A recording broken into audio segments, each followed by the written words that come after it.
성도가 교회입니다. 두 번째 시간입니다. 우리는 지난주에 마태복음 16장 말씀을 통해서 베드로의 고백인 당신은 그리스도시요 살아계신 하나님의 아들이십니다 라는 이 신앙 고백이라는 반석 위에 예수님께서 예수님이 주인 되시는 예수님의 교회를 세우시겠다는 말씀을 들었습니다. 그래서 성도 여러분 한 분 한 분이 예수님이 세우신 교회가 된다 하였습니다.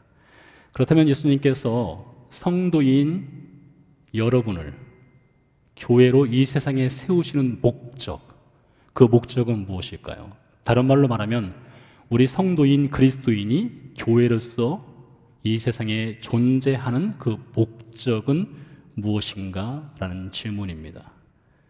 교회가 존재하는 목적은 여러 가지가 있을 수 있습니다. 전도가 목적이 될 수도 있고요, 구제가 목적이 될 수도 있고, 봉사가 목적이 될 수도 있고, 위로하고 격려하고 이런 것도 목적이 될 수 있겠지만 그 모든 것을 떠받치는 루트, 그 파운데이션이 될 수 있는 그 존재, 그 근본적인 목적이 무엇인가? 이것입니다. 이 질문은 우리 새소망교회 공동체를 넘어서 이 노던 버지니아에 있는 모든 교회들, 좀 더 확대시켜 본다면 이 지구상에 존재하는 모든 교회들이, 성도인 교회들이 존재해야 될 그 근본적인 목적이 무엇이냐라는 질문입니다. 우리는 이 질문에 대한 답을 찾기 위해서 사람들의 생각이나 책이나 사람들의 사상을 찾을 필요가 없습니다. 왜냐하면 성경이 그 답을 주고 있기 때문입니다. 성경만이 유일한 답입니다. 그래서 오늘 본문 말씀을 통해서 우리 성도가 교회로서 존재해야 될 목적, 하나님이 우리 성도를 세우시는 목적이 무엇인가를 살펴보도록 하겠습니다. 오늘 본문은 익히 여러분들이 잘 아시는 본문입니다. 예수님께서 사마리아 수가성을 지나다가 수가성 밖에 있는 우물가에 멈춰 서셨습니다. 예수님께서 우물가에 앉아 계셨고 제자들은 먹을 것을 사기 위해서 성 안으로 들어갔습니다. 그 사이에 성 안에서 한 여인이 터벅터벅 걸어와서 예수님께 나오게 됐죠. 그리고 예수님과 여인의 대화가 시작됩니다. 그 대화의 일부분이 오늘 본문이 되겠습니다. 대화 중에 예수님께서 여자에게 이렇게 말씀하셨습니다. 너에게 남편이 5이 있었고 지금 6번째 남자와 살고 있구나, 이렇게 말씀하셨습니다. 여자 입장에서는 자신이 좀 가리고 싶었던 그 부끄러운 그 어둠의 과거를 예수님께서 말씀하시자 깜짝 놀라게 되고, 우리가 읽지 않았지만 4장 19절 말씀에서 여인이 이렇게 말합니다. 주여, 내가 보니 당신은 선지자이군요. 이렇게 말하면서 여인이 선지자라고 여겨지는 그 유대 남자를 향해서 한 가지 질문을 던지는데 20절 말씀입니다. 우리 조상들은 이 산에서 예배하였는데 당신들의 말은 예배할 곳이 예루살렘에 있다 하더이다. 여기서 말하는 우리 조상이라는 표현은 이 여인이 살고 있는 사마리아 지역에 살고 있는 사마리아 사람들을 뜻합니다. 사마리아 사람이라고 할 때 단순히 사마리아 지역에 살고 있기 때문에 사마리아 사람이라고 불리는 것이 아니라 이 사마리탄, 이 사마리아인이라고 불리는 이 고유명사가 발생하게 된, 생기게 된 이유가 있습니다. 그 이유를 잠시 말씀드리도록 하겠습니다. 이스라엘 왕조사를 보면은 첫 번째 왕이 사울이고요, 두 번째 왕이 다윗이고 세 번째 왕이 솔로몬입니다. 솔로몬 시대가 끝나면서 나라가 두 개로 분열이 됩니다. 북이스라엘, 남유다 이렇게 나눠지게 되죠. 북이스라엘은 주전 722년경에 아수르에 의해서 멸망을 당하게 됩니다. 아수르 제국은 북이스라엘의 수도인 사마리아, 오늘 본문에 나오는 현장이 되겠습니다. 이 사마리아에 살고 있는 사람들을 아수르로 강제 이주시킵니다. 주로 고위 관직자들, 재능 있는 사람들, 젊은 청년들을 위주로 해서 강제 이주를 시켜요. 그리고 북이스라엘에 살고 있는 아수르에 살고 있는 시민들을 북이스라엘 사마리아로 이주를 시킵니다. 그래서 갑자기 사마리아라고 하는 이 도시 자체가 다민족이 살고 있는 도시로 돌변하게 됩니다. 근데 아수르에서 살고 있던 사람들이 사마리아 지역으로 들어올 때에 그냥 들어온 것이 아니라 각자 나름대로 섬기고 있는 신들을 끌고 들어오게 됩니다. 그래서 사마리아 지역은 신들의 백화점이 되었습니다. 수많은 신들 플러스 여호와 하나님을 섬기는 곳이 되어버렸습니다. 두 번째로 이 사마리아 지역에 이렇게 다민족 사회가 되면서 이스라엘 백성과 아수르에서 온 사람들이 같이 어울려 살면서 결혼을 하게 됩니다. 혼혈이 되게 된 거죠. 순수 이스라엘 사람들의 혈통을 유지하지 못하게 된 것입니다. 그래서 남유다 사람들은 이렇게 북이스라엘 사마리아 지역에 여러 신들이 들어와서 여러 신들을 섬기고, 그리고 이스라엘 백성과 아수르 사람들이 혼혈이 되는 것을 보고 북이스라엘 사마리아 사람들을 짐승보다 못한 존재로 취급을 해버리게 됩니다. 우리가 느헤미야서라든가 에스라서에 보면 이 사마리아 지역에 살고 있는 사람들이, 남유다 백성들이 성전 공사 프로젝트를 하고 있을 때에, 그리고 성벽 공사를 프로젝트를 하고 있을 때에 우리도 같이 도와서 성전을 공사하고 성벽을 짓겠다라고 부탁을 합니다. 그러자 남유다 사람들이 당신들은 이방인보다 못한 사람들이다, 짐승보다 못한 사람들이다. 왜냐하면 혼혈이 되어버렸기 때문이죠. 그래서 그들의 부탁을 거절합니다. 그렇게 되면서 사마리아 사람들이 자체적으로 사마리아에 있는 그리심산이라는 곳에다가 예배 장소를 마련하게 되는데, 그 그리심산에 성전을 세우게 됩니다. 그리고 성전을 세우고 그 그리심산을 중심으로 사마리아 사람들만의 예배가 드려지게 됩니다. 단순히 그리심산에다가 성전을 세우고 예배만 드린 것이 아니라 이 사마리아 사람들은 그리심산이야말로 하나님이 선택하신 유일한 산이라는 것을 증명하기 위해서 구약 성경의 첫 번째 5권인 모세오경, 창세기, 출애굽기, 레위기, 민수기, 신명기, 이 5권의 내용 중에서 그리심산이 하나님이 선택하신 유일한 산이라고 하는 내용을 추가를 시킵니다. 그래서 사마리아 사람들은 성경을 수정본을 만들었어요. 그것을 전문적인 용어로는 사마리아 오경이라고 합니다. 따라서 사마리아 사람 하면, 사마리아인 하면 혈통적으로는요, 이방인과 이스라엘 사람들이 혼혈이 된 민족이고요, 성경이라는 입장에서 볼 때는 사마리아 오경이라는 것만 믿는 사람들이고요, 예배의 장소로 볼 때는 그리심산만이 하나님이 선택하신 유일한 예배 장소라고 믿는 사람들, 이 사람들이 바로 사마리아 사람들이 되겠습니다. 그 사마리아 사람 중에 오늘 본문에 등장하는 한 여인이 있는 것이고요, 이 여인은 익히 예루살렘이 하나님이 정하신 유일한 예배 장소냐, 사마리아에 있는 그리심산이 유일한 예배 장소냐, 이것을 가지고 오랫동안, 어쩌면 수백 년 동안 이스라엘 백성과 사마리아 사람들 사이에 논쟁이 있다는 것을 알고 있는 여인입니다. 그래서 선지자처럼 보이는 이 유대 남자에게 질문을 한 것입니다. 우리는 사마리아 산이 정통 예배 장소, 하나님이 유일하게 선택하신 예배 장소라고 믿고 있는데 당신들 유대인들은 예루살렘이라고 하니 어느 것이 맞습니까? 이런 질문을 하게 된 것이죠. 사랑하는 성도 여러분, 저는요, 이렇게 이름 없는 사마리아 여인, 어쩌면 구약 성경과 신약 성경에서 통틀어서 나오는 모든 여인 중에서 가장 인생의 실패자라고 불려질 수 있는 이 여인, 무슨 이유인지를 알 수 없으나 결혼을 5번이나 하고 6번째 남자와 살고 있는 이 여인, 사람들과 어울릴 수 없는 인생 외톨이인 여인. 여러분, 우물가 하면 여인들의 아지트 아닙니까? 제가 어릴 때 저희 마을 중심에 우물가가 있었어요.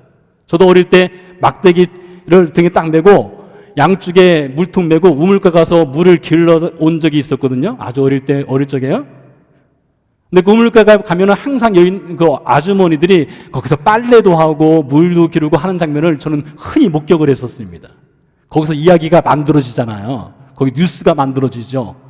거기에서 동네 돌아가는 이야기가 거기서 다 만들어지는 현장이죠. 그래서 우물가 하면 여인들이 모이는 현장입니다. 그런데 그 우물가에 여인 혼자 있는 것이죠. 무엇을 말합니까? 외톨이라는 것이에요. 아무도 그 여인과 상종하고 싶지 않다는 것입니다. 그래서 이 여인은 신구약 성경을 통틀어서 나오는 모든 여인들 가운데 가장 인생의 실패자고 외로운 여인이에요. 그런데 여인에게 오랫동안, 어쩌면 평생 품고 있었던 한 가지 질문이 있었던 것이죠. 근데 그 질문이 보통 질문이 아닙니다. 보통 질문이 아니에요. 무엇이에요? 이 여인은 지금 영적인 기갈 상태에 빠져 있는 것입니다. 이 여인은 그리심산에 매일 올라가서 매주마다 안식일마다 그리심산에서 예배를 드리고 있으면서도 이 예배가 하나님이 받으시는 예배인가, 이 예배가 정말로 하나님이 받으시는 예배인가에 대한 궁금증을 항상 갖고 있었던 여인이었을 수도 있습니다. 하나님 앞에 예배를 드리고서 날마다 나아가지만 하나님을 만날 수 없는, 영적으로 갈급해진 상태로 평생을 살아왔을 수도 있습니다. 그래서 선지자처럼 보이는 그 남자에게 그녀가 품고 있던 그 평생의 질문, 평생의 과제를 가지고 질문을 던진 겁니다. 그리심산이 맞습니까? 예루살렘이 맞습니까? 사랑하는 성도 여러분, 저 여러분에게 이런 질문이 있습니까? 저 여러분이 수백 번, 수천 번 예배를 드리면서 오늘까지 신앙생활을 해왔는데, 주님, 제가 오늘 드리는 이 예배가 하나님이 받으시는 예배입니까? 제가 평생 동안 드려왔던 예배가 하나님이 받으셨던 예배입니까? 이러한 질문이 있습니까?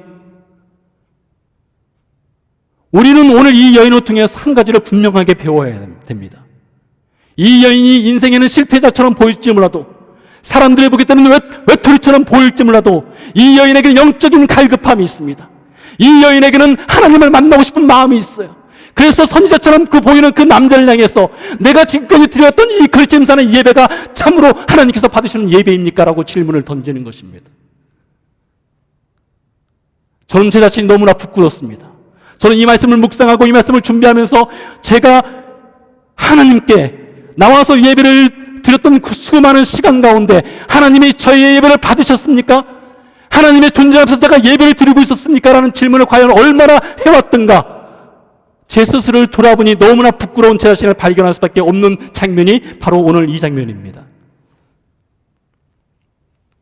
여러분이 만약에 예수님을 한 번만 만난다면, 여러분께서 인생을 살아가면서 예수님께 단 하나의 질문을 던질 수 있다면, 여러분 과연 어떤 질문을 예수님께 여러분은 던지겠습니까?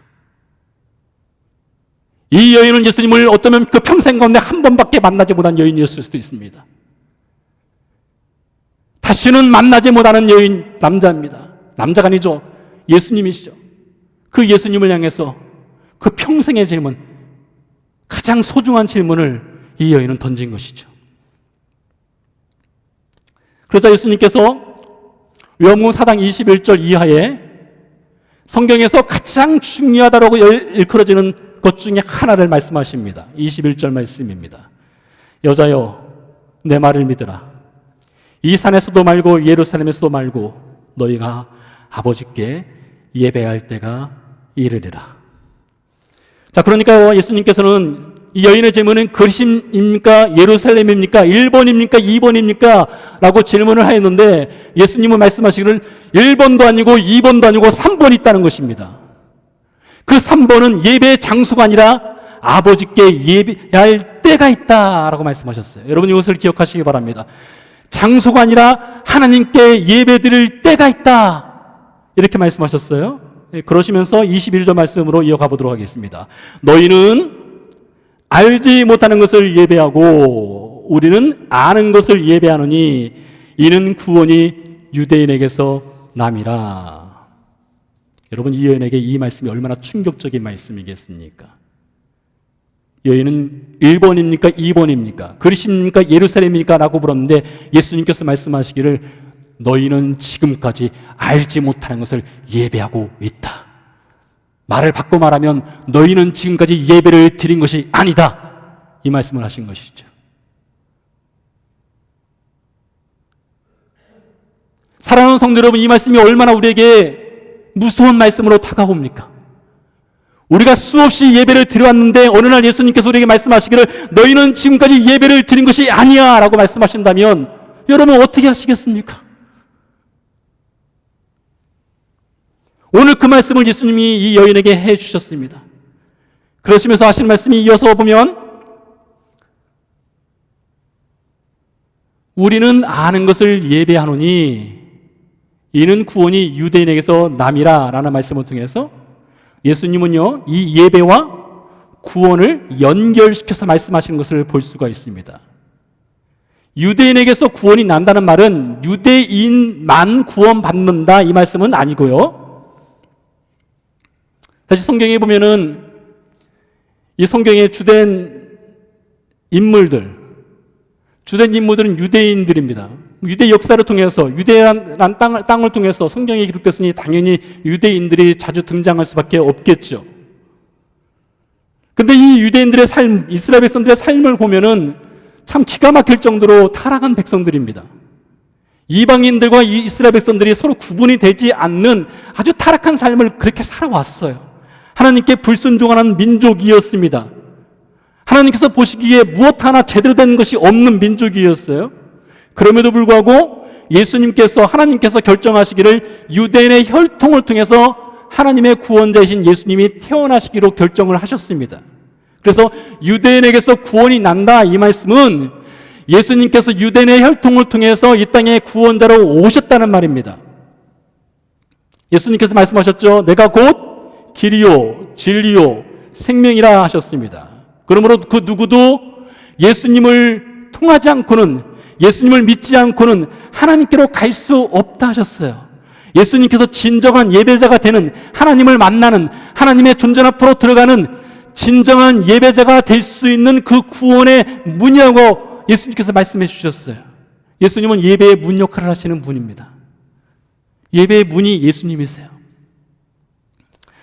하나님께서 모세에게 성막을 만들라고 하셨습니다. 성막을 만들라고 하실 때에 성막으로 들어가는 문은 유일하게 몇 개일까요? 하나입니다. 여기는 의미가 있어요. 하나님께서 왜 성막으로 들어가는 문을 하나만 만들라고 하셨느냐? 그것을 요한복음 10장 9절에서 답을 주고 있습니다. 요한복음 10장 9절 말씀을 읽어드리겠습니다. 내가 문이니 누구든지 나로 말미암아 들어가면 구원을 받고 또는 들어가며 나오며 꼴을 얻으리라 하셨습니다. 이 말씀이 무슨 말씀입니까? 예수님을 통해서만, 예수님을 지나가야만, 문이라고 하는 예수님을 통해 들어가야만 구원을 받을 수 있다는 것이죠. 그래서 사마리아 사람들은 그리심산에서 예배를 드려야만 하나님이 받으신다라고 말하고, 유대인들은 예루살렘에서 예배를 드려야만 하나님께서 예배를 받으신다라고 말을 하는데, 예수님께서 말씀하시는 예배라고 하는 것은 사마리아 사람들이 예배를 드리는 그리심산도 아니고 예루살렘도 아니고 예수님이라고 하는 그 구원의 문을 통해서 들어가는 사람만이 하나님이 예배를 받으시는 진정한 진짜배기 예배자가 될 수 있다라는 말씀을 하시는 것입니다. 23절과 24절 말씀을 이어서 보도록 하겠습니다. 아버지께 참으로 예배하는 자들은 영과 진리로 예배할 때가 오나니 곧 이때라. 아버지께서는 자기에게 이렇게 예배하는 자들을 찾으시느니라. 하나님은 영이시니 예배하는 자가 영과 진리로 예배할지니라. 자, 잘 보시기 바랍니다. 23절과 24절에 보면 예수님께서 먼저 예배의 대상이 누구인지를 분명하게 밝혀주고 있습니다. 아버지께 참으로 예배하는 자라고 했으니 아버지 하나님만이 우리의 예배의 대상이 된다는 것을 밝히고 있고요. 그리고 이어서 일관성 있게 예수님께서 3번에 걸쳐서 무슨 말씀을 하시는가 하면 예배하는 자들, 예배하는 장소가 아니라 예배하는 자들, 다시 한번 이렇게 예배하는 자들, 24절에 보니까 예배하는 자가 이렇게 말씀하시는 것을 볼 수 있습니다. 그러니까 아버지 하나님만이 예배의 대상이 되시고 아버지께서 찾으시는 것은 어느 장소에서 예배를 드리느냐, 그리심이냐 예루살렘이 아니라 아버지께서 찾으시는 것은 예배자를 찾으신다는 것입니다. 우리 하나님은 찾으시는 분이세요. 우리 하나님은 그분을 예배하는 예배자를 찾으신다 하셨습니다. 근데 여기서 찾는다는 표현이요, 원어 성경의 의미를 추가시켜서 보면은 이 찾는다는 의미는 잃어버린 것을 찾는 것을 의미합니다. 그러니까 하나님께서 무엇을 잃어버렸느냐? 예배의 자를 잃어버렸어요. 예배자를 잃어버려서 잃어버린 예배자를 찾고 있는 중이십니다. 예수님 시대로부터 아주 오래전 고대 시대 당시에 사람들은 자신들은 신들이 노예로 삼기 위해서 창조된 존재라고 믿었습니다. 신들의 노예라고 믿었어요. 그럴 때 성경은 뭐라고 말합니까? 당신들은 신들의 노예로 삼기 위해서 창조된 존재가 아니라 하나님께서 하나님의 형상으로 창조했다고 말하고 있죠. 그래서 하나님께서 하나님의 형상으로 창조된 우리 인생을 보면서 보시기에 참으로 좋았다라고 말씀하셨죠. 그 존재가 바로 우리 인생이라고 성경은 가르치고 있죠. 그런데 인생이 타락하면서 어떻게 됩니까? 인생이 타락하면서 제일 먼저 타락하고 부패한 것이 뭐냐? 하나님을 예배하는 것이 부패하고 타락했습니다. 인생이 타락하면서 더 이상 하나님을 예배하지 않습니다. 하나님을 찬양하지도 않습니다. 그래서 이 창조자 되신 하나님, 그 예수님께서 이 세상에 직접 오셨어요. 무엇 때문에 오셨습니까? 다시 한번 인생에게 그 예배의 회복을 주시기 위해서 이 땅에 오신 것입니다. 그리고 그 예배의 회복을 위해서 구원의 문이 되어주셨고요. 그 구원의 문이 되신 예수님께 주는 그리스도시요 살아계신 하나님의 아들이십니다라는 고백을 하는 성도, 교회에게 회복시켜 주신 것이 바로 예배입니다. 그래서 성도란 말은 다른 말로 바꿔 말하면 성도는 교회입니다. 이 말도 되지만 성도는 곧 예배자입니다. 이렇게 말할 수 있는 것입니다. 그러니까 저와 여러분이 진짜 백이 신앙 고백이 있으면 진짜 백이 예배자가 되는 것이에요.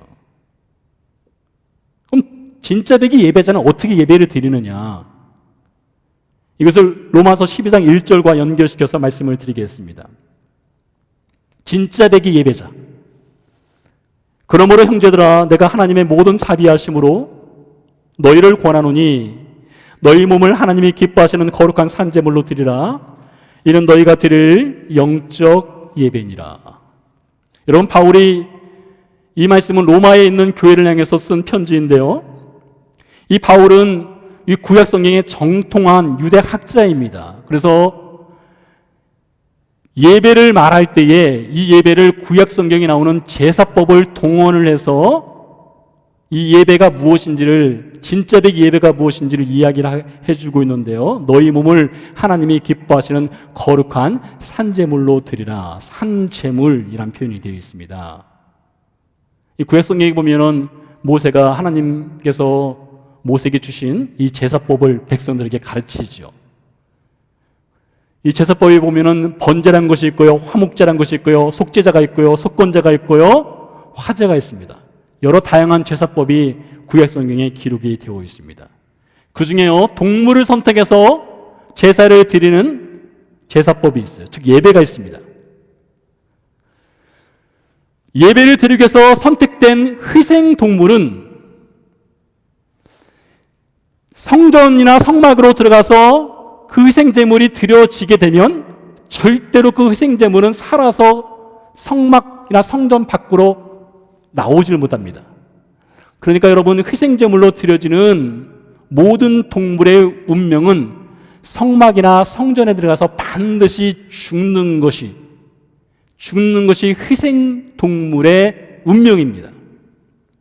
그래서 바울이 이야기하는 것이에요. 너희 몸을 하나님이 기뻐하시는 거룩한 산제물로 드리라. 이 말씀은 이 예배라는 것이 무엇이냐? 과거 성막이나 성전에서 희생동물이 들어가서 죽는 것처럼 이 예배라고 하는 것은, 하나님이 정말로 기뻐하시는 진정한 예배자가 된다는 것은 우리가 하나님의 예배 자리로 들어가서 완전히 죽는 것, 이것을 말하는 것입니다. 여러분과 제가 예배자가 되는 것은 죽는 것이에요. 도대체 무엇이 죽는 것입니까? 예배자가 된다는 것은 우리가 죽는 것인데 도대체 무엇이 죽는 것입니까? 이사야서 6장에 보세요. 뭐라고 말합니까?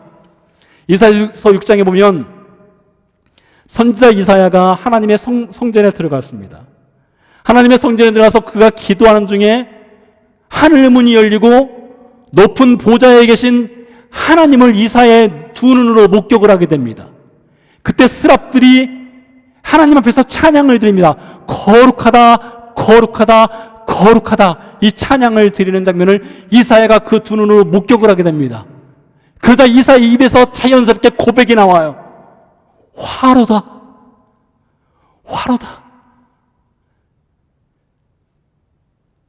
죄인의 삶으로 살아가는 이 죄덩어리인 내가 어떻게 감히 하나님의 그 영광을 이 두 눈으로 볼 수 있을까?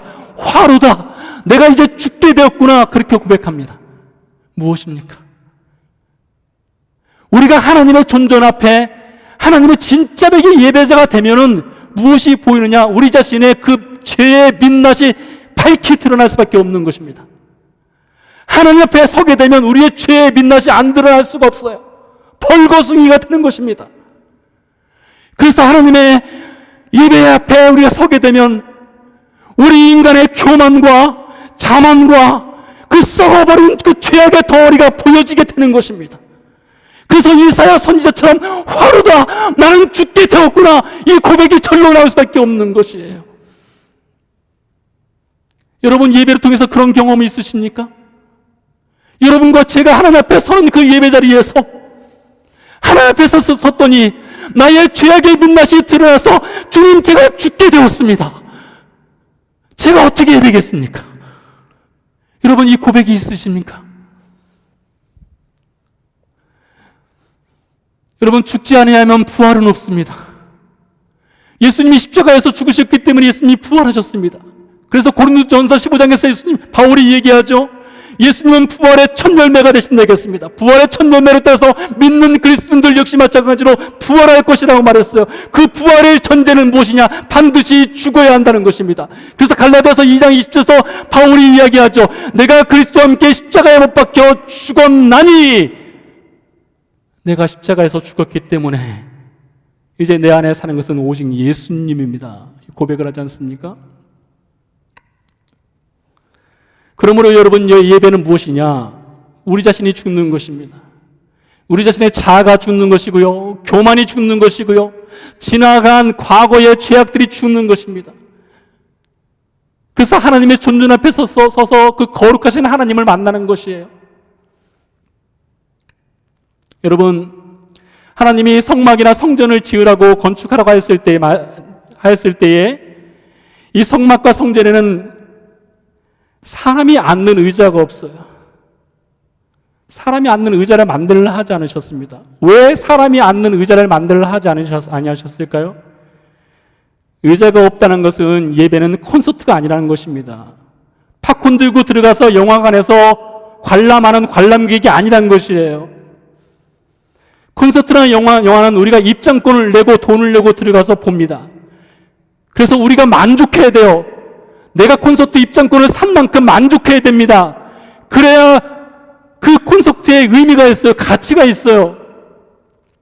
그러나 예배는 그런 것이 아닙니다. 예배는 드려지는 것입니다. 희생제물이 완전히 불에 타서 사그러지듯이 완전히 드려지는 것입니다. 그래서 구약성경에 보면요, 이 예배와 관련된 기록들을 보면 어떻게 예배를 드릴 것인가, 어떻게 하나님께 우리 자신을 드릴 것인가에 대한 그 드림에 대한 기록은 있지만 우리가 예배를 통해서 무엇을 받을 것인가에 대한 기록은 전혀 없습니다. 단 한 구절도 없어요. 단 한 구절도 우리가 예배를 통해서 무엇을 받을 것인가, 그 기대감에 대한 내용이 한 구절도 없다는 것입니다. 그런데 여러분, 구약성경을 다시 한번 보세요. 보시면 이 구약성경에 기록된 내용들 중에 많은 이스라엘 백성들이 하나님의 그 성전에 들어가서, 성막에 들어가서 예배를 드리면서 우리가 무엇을 받을 것인가, 그것을 기대하면서 예배실로 들어갔습니다. 무엇을 드릴 것인가가 아니라 무엇을 받을 것인가를 위해서 들어갔어요. 그래서 하나님께서 뭐라고 말씀하십니까? 선지자들의 글을 보면 하나님의 울부짖음이 있어요. 하나님이 예배를 향해서 말했어요. 너희가 드리는 예배가 내가 질려버렸다. 차라리 성전문을 닫아라. 예배를 드리지 마라. 구약성경의 마지막 책인 말라기서에 보니까 이스라엘 백성들의 예배가 나옵니다. 하나님께서 더 이상 그 예배를 참아 견딜 수가 없어요. 그래서 하나님께서 말라기서를 끝으로 하늘문을 완전히 닫아버리셨습니다. 하나님이 그냥 침묵하고 등을 돌려버리시기로 해버리셨습니다. 그래서 예배가 죄가 되어버렸어요. 예배 드림이 죄가 되어버린 시대가 말라기 시대였어요. 여러분, 오늘날 우리 시대가 바로 그 시대가 아니겠습니까? 그래서 여러분, 이 성경을 보면 지난 수천 년 동안 하나님이 그 현미경 같은 그 눈을 가지고 무엇을 찾느냐? 한 사람을 찾아요. 진짜 백이 예배자 한 사람을 찾아요. 이사야 선지자처럼 하나님의 존재 앞에 섰을 때에 저는 죽을 수밖에 없습니다라고 고백하는 그 한 사람을 찾아요. 그것이 현재 진행형으로 지금까지 지속되고 있습니다. 요한복음 4장에 나오는 예수님이 사마리아 수가성의 이 한 여인을 만나는 것은 우연에 의해서 만난 것이 아닙니다. 요한복음 4장 4절 말씀에 보면 예수님께서 사마리아로 의도적으로 들어가실 계획을 세우셨습니다. 결심하고 지나가기로 하셨어요. 왜요? 이 한 여인을 만나기 위해서요. 내가 드리는 예배가 진정한 예배입니까?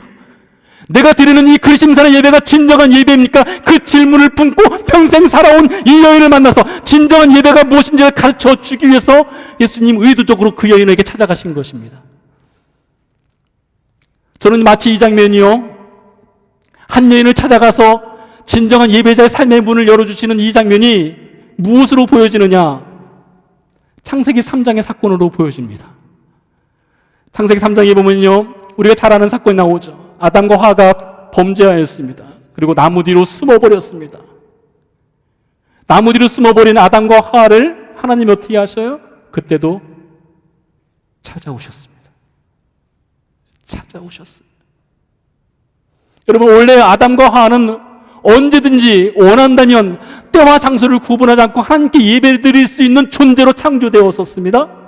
그러나 그들의 불순종으로 인해서 죄가 들어오게 되고 하나님을 예배하는 그 예배의 자리가 막혀버렸어요. 그래서 죄의 벽 뒤에 숨어버린 인생이 되어버렸습니다. 그때 창세기 3장 9절 말씀에 보니까 하나님께서 아담을 찾아 헤매시다가 말씀하셔요. 아, 예카! 그 말은 곧 네가 어디 있느냐? 네가 어디 있느냐? 그 말씀을 하셔요. 여러분 들리십니까? 지금 하나님께서 현재 진행력으로 찾으시는 그 누군가를 위해서 네가 지금 어디 있느냐? 그 아담에게 했던 그 하나님의 그 찾으심의 질문이 여러분을 향한 질문이라는 것을 여러분 아십니까? 하나님이 찾으시고 계셔요. 한 사람을 찾고 있는 것입니다. 그 찾아오시는 하나님을 향해서 인생은 수천 년 동안 도망을 다녔습니다. 그리고 나무 뒤로 숨어버렸어요. 자신의 죄를 가리겠다고 나뭇이파리를 가지고 치부를 가렸습니다. 그러나 그 나뭇이파리로 치부를 가린들 그것이 죄가 가려질 수가 없다는 걸 아시죠? 그래서 예수님께서 어떻게 하셨습니까? 그 인생의 죄를 제거하시기 위해서, 닦아주기 위해서 물로 닦을 수 없기 때문에 예수님의 피를 가지고 직접 그 죄를 닦아주셨어요. 그리고 말씀하셨습니다. 예수님의 피가 발라진 인생을 향해서 네가 교회다. 네가 성도다. 예수님의 피가 발라졌으니 네가 진정한 진짜 백이 예배자다. 이렇게 말씀하시는 것입니다. 출애굽기 25장부터 마지막 40장까지를 읽어보면은 하나님께서 모세에게 성막을 어떻게 지을 것인가에 대한 자세한 설계도와 재료와 내용들이 기록되어 있습니다. 그래서 25장부터 40장까지, 여러분 출애굽기는 40장까지 있거든요.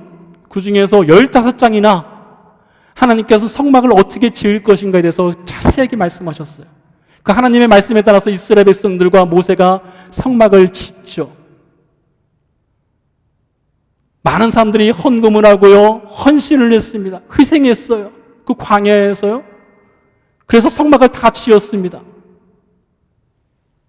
성막을 다 지은 다음에 어떤 일이 벌어지느냐? 출애굽기 40장 말씀에 보면 하나님의 영광의 구름이 그 성막 위로 임재를 하였습니다.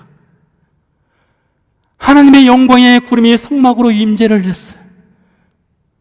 모든 것이 다 있어도, 아무리 아름다운 재료로 성막을 지어도 하나님의 영광의 구름이 임재하지 않는다면 그 성막은 무가치 무의미한 것입니다. 여러분이 인생을 살아가면서 모든 것을 다 하더라도, 우리가 아무리 완벽하게 예배를 준비한다 할지라도, 제가 아무리 완벽하게 설교를 준비한다 할지라도, 우리가 아무리 아름답게 찬양을 드린다 할지라도 하나님의 영광이 이 예배 가운데 임하지 않는다면, 하나님의 영광을 기대하지 않는다면 그것은 아무런 소용이 없는 거예요. 열왕기상 8장에 보세요. 솔로몬이 7년 동안 성전을 지었습니다. 온갖 황금과 금은보화로 장식을 했습니다. 레바논의 백향목을 가지고 성전을 지었어요. 성전을 다 짓고 나서 하나님께 봉헌을 할 때에 제사장들이 하나님의 법궤를 끌고 그 성전 깊은 곳으로 들어가게 됩니다. 성전 깊은 곳으로 들어갔을 때에 하늘에서 하늘의 구름이, 하나님의 영광의 구름이 성전 안에 가득 찼습니다. 그래서 제사장들이 거기서 도저히 서 있을 수가 없어서 다 엎드려 버렸어요. 왜요? 금보다, 은보다, 그 어떤 화려한 재료로 지어진 성전보다 하나님의 영광이 그들의 눈앞에 비춰졌을 때에 그들은 예배 속으로 빨려 들어가게 된 것입니다. 하나님의 영광 속으로 빨려 들어가게 된 것이에요. 출애굽기 32장에 보세요. 이스라엘 백성들이 황금 송아지를 만들었습니다. 그리고 황금 송아지 앞에 예배를 드렸어요. 우상 앞에 절하고 예배를 드렸습니다. 하나님이 크게 진노하시게 됐죠. 황금 송아지 우상을 갈아버렸습니다. 그리고 우상 숭배자에게 그것을 먹였어요. 마시게 했습니다. 그리고 3,000명 이상의 사람들이 죽임을 당했습니다. 하나님이 대노하셨습니다. 예배를 잘못 드리는 현장에 하나님은 진노하셨어요. 그런 다음에 33장 말씀에 보면 하나님께서 모세에게 이렇게 말씀하십니다. 너네들끼리 가나안 땅으로 올라가라. 내가 너네들 앞에 내 사자를 보내겠다. 내가 약속한 것이니 가나안 땅은 주마. 가나안 땅에 가서 잘 먹고 잘 살아라.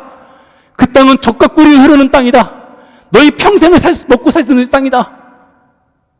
염려 없이 살 수 있는 땅이다. 모든 거 다 준비됐다. 들어가라. 이렇게 말씀하셔요. 그러자 모세와 이스라엘 백성들이 어떻게 반응합니까? 하나님이 가나안 땅을 주셨으니 들어가겠습니다.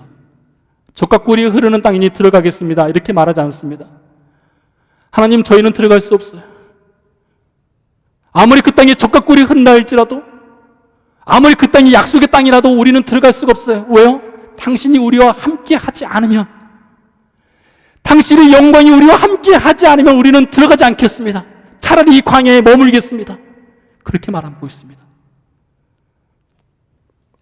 오늘날 여러분, 우리는 진짜 백이 예배 장소가 어딘가를 좀 논하고 있습니다. 여러분 유튜브를 보세요.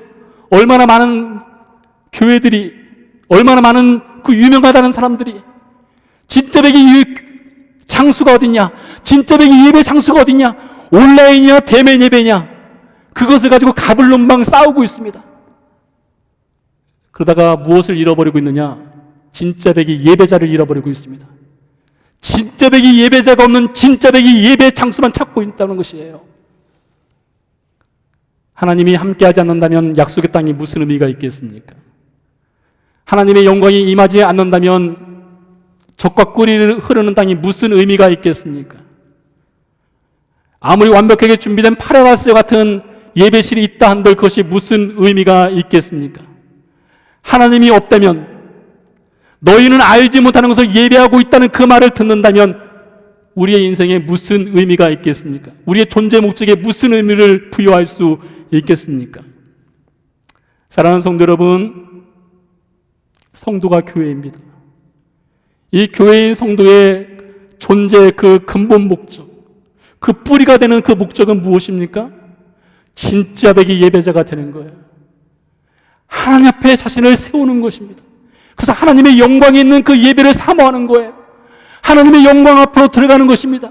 그래서 그 예배를 통해서 내가 무엇을 받고 무엇을 누리는 것이 아니라 하나님의 영광 앞에 내 자신을 온전히 죽어지게 드려짐으로 예수님과 함께 사는 것입니다. 그게 진짜 배기 예배예요. 여러분, 우리 하나님은 그 예배자가 지금 어디 있는지를 찾고 계시다는 사실을 기억하시기 바랍니다. 기도하시겠습니다.